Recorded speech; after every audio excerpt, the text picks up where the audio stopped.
आणखीन एवढ्या वेळेस त्यांना सुट्टी द्यायची. एवढ्या वेळेस निलेश राणे साहेबाला विशेष करून माझं सांगणं आहे, तुम्ही त्यांना थांबवा. कारण मला सुद्धा काही मर्यादा आहेत. आता मी कचरा लागेल धुवून काढीन, मी सोडणार नाही इथून पुढं. कारण मला सुद्धा मर्यादा आहे. तुम्हाला काय बोललो आम्ही? चला काय बोललो तुम्हाला? नारायण राणे साहेब या शब्दाबद्दल माझ्या तोंडातून बरेच शब्द आहे का?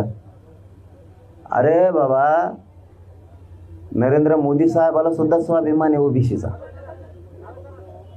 कारण त्यांनी 2 भाषणात असं बोललेलं आहे. ती उदाहरणार्थ जर आम्ही त्यांना बोललो असतो तर तुम्ही तर आता छाती पिढीत मराठा. मी तर मराठ्याकडून बोललो, मग तुम्ही आमच्याकडून बोलायला पाहिजे. तुमचा काय समज रे त्याच्याकडून बोलायचं त्यांच्याकडून बोलायचं? काय समज? तुम्हाला बोललो आम्ही काही? तुमच्याबद्दल काही शब्द काढला? तुम्ही कोण त्याची रिवडणार त्यांची तिकडची? तुम्ही कोण? अरे त्यांना जर स्वाभिमान आहे ते त्यांच्या भाषणात म्हणलेत ओबीसीच्या बद्दल, तुम्ही तर मग मराठा म्हणून आरक्षण पाहिजे म्हणता मला स्वतःला.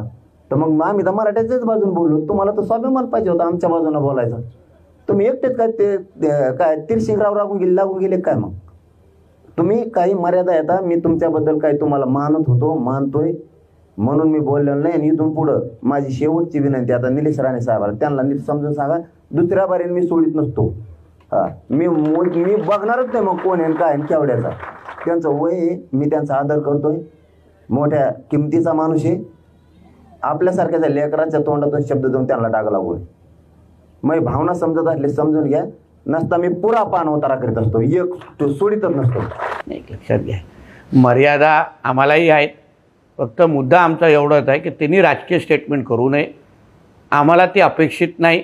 त्यांनी आरक्षणाबद्दल बोलावं, समाजाच्या हितबद्दल बोलावं. आम्ही सगळेजण आत्तापर्यंत त्याचं स्वागतच करत आलेलो आहोत. मध्ये पण सरकारबरोबर संवाद साधण्याची ज्या प्रक्रियेमध्ये मी त्यांच्या संपर्कात होतो, आजही त्यांच्या संपर्कात काही विषयामध्ये आहे. म्हणून आम्ही काय एक दुसऱ्याचे विरोधक नाही आहोत. फक्त राजकीय स्टेटमेंट टाळावेत असा एक मैत्रीचा सल्ला आणि एक समाज बांधव म्हणून मी त्यांनाही सल्ला देईन.